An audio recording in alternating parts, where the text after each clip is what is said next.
Brian David Gilbert's By My Bed is my favorite video on the internet. I've shown it to basically all of my friends, on film shoots, wherever. It's somehow a magical piece. With so much going on at the same time, it feels like 10 minutes have gone by in a 2-minute runtime, in like the best possible way. Brian David Gilbert is a YouTuber who used to work for the video game publication Polygon, making over the top videos where he did too much research called Unraveled. He read every book in the video game Skyrim. Skyrim book report! Skyrim book report! He read every OSHA violation to show how many there were in the video game Super Smash Bros. Ultimate. And he remade the Pokemon rap with all of the new Pokemon at the time, performing both the process he went through and the song itself in front of a live audience at a convention. However, his personal channel is a slightly different brand of humor. Whereas the Unraveled series has a very professional editing style, and the over-the-top humor is more in his performance and dedication to the research. How dare you jettison my gift! Don't read them! No! His personal channel showcases just how over-the-top he can go with the editing.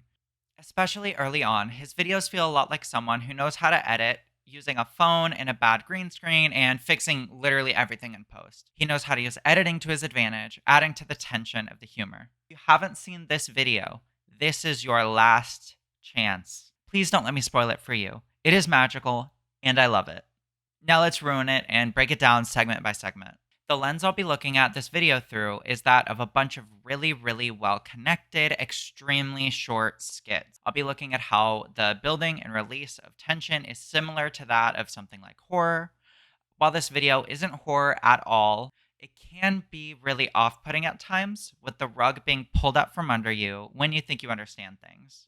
I'm also going to be applying some Bergsonian theory, some relief theory, and some incongruity theory.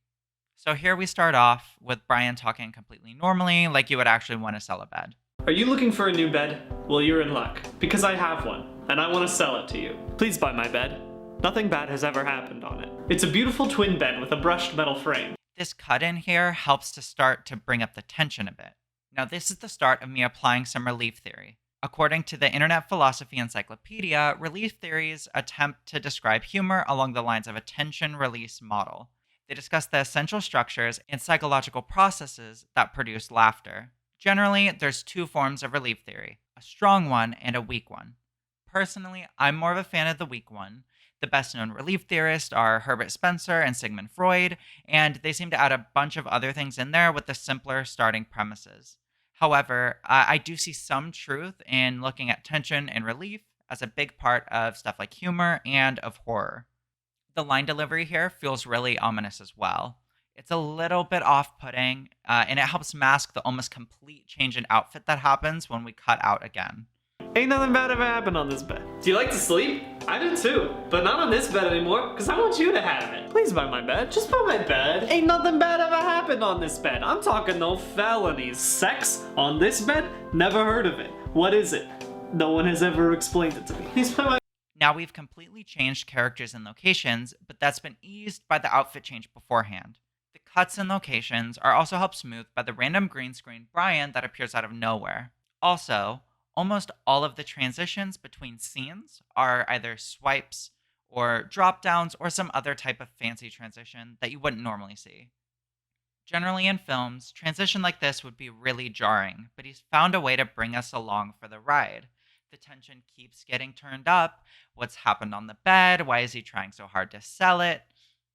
However, this tension is also released with the jokes. The two short parts that go back to back, and I'm talking no felonies. Sex on this bed? Never heard of it. Are some of my favorite parts of the video. Sorry guys, it's theory time again. This time, it's incongruity theory. Stanford Online Encyclopedia of Philosophy says that instead of being the release of tension, it's the perception of something incongruous that really makes things funny.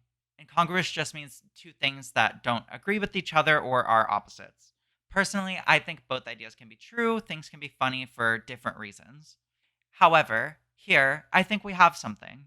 The juxtaposition of the New Yorker accent, the slick back hair, the general attitude going from saying felonies haven't happened on this bed to not knowing what sex is absolutely hilarious. I love that. Hey, psst. You like this bed? Well, guess what? I got 2 of them. Cause the circumstances. Stack them on top of your old bed. I'm like the freaking princess in the pea up here, except the only thing keeping me up at night is that I got 2 beds I can't sell. Just buy my bed. Hey. Going from where we were back into the more sketchy character, going psst, like it's a shady deal or something, is another thing that's incongruous in what we saw. These 2 skits are really short, and while they are funny, they aren't the bigger laughs. This is where the tension starts to build again as he tries harder and harder to sell this bed to us, trying to prove it is a good and worthy bed. This is where another form of analysis comes in as well, specifically Bergsonian analysis. Bergson believed that a lot of what made something funny is the incongruity between what someone should actually be doing to solve the problem and them getting stuck on one way of doing it. Think of the Roadrunner and the Coyote. Instead of trying to find something else to eat, he tries bigger and bigger ways of catching the Roadrunner. Here, Brian is stuck in this loop, trying more and more desperate measures to get people to buy this bed. There's something about the escalation, more and more as he tries to get someone to buy it, even though generally you aren't really supposed to buy mattresses that have been used, and that's what I find really funny here. Laura, these good beds? They're good beds. Ain't nothing bad ever happened on it. Laura keeps asking for these beds because they're such good beds, but I don't let her near beds anymore because... I like to smoke cigars on beds. Shh, by my bed. Here we introduce another character who's somehow even wackier than Brian. She helps to increase the tension. I feel this here is the most obvious building of tension with the tense music and the screen turning red. It also resolves a little bit, but the payoff isn't enough to actually ease the viewer.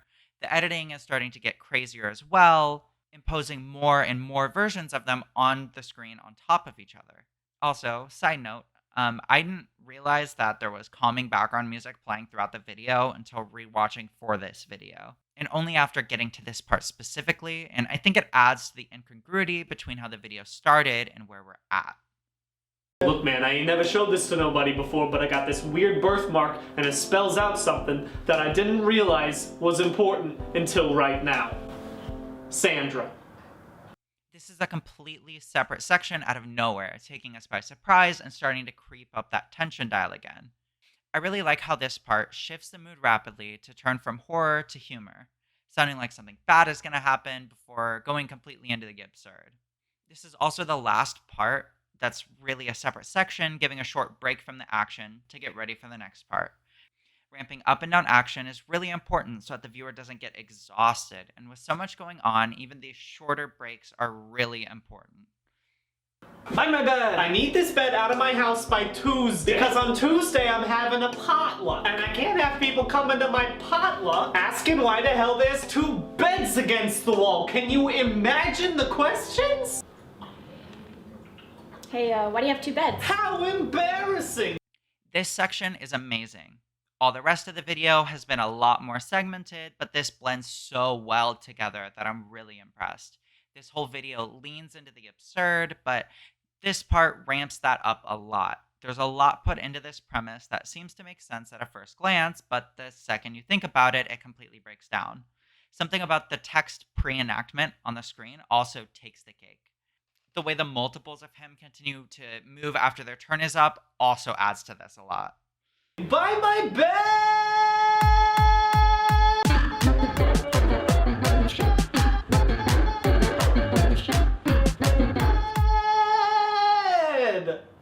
It's just a green screen. Ain't nothing bad ever happened on these beds.